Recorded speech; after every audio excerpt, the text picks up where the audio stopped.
Hey, it's Matt.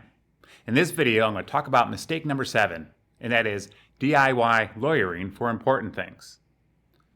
Oftentimes, when startups are initially formed, there are a whole bunch of different types of legal needs that a company has to go through. And often, Brickling does not have the resources to have a lawyer to do them all. So if there's a priority list, at least in my experience, is to focus on the things that are really important that are often very expensive to undo or to fix later on.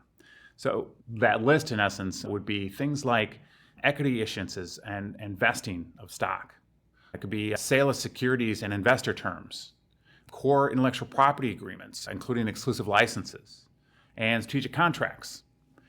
Other types of things like terms of service, privacy policy, they frequently can be adjusted and fixed later on when a company is a little bit later of a stage. But the core issues of equity issuances, sale of securities, core intellectual property, and strategic contracts really should have an attorney involved if it's possible.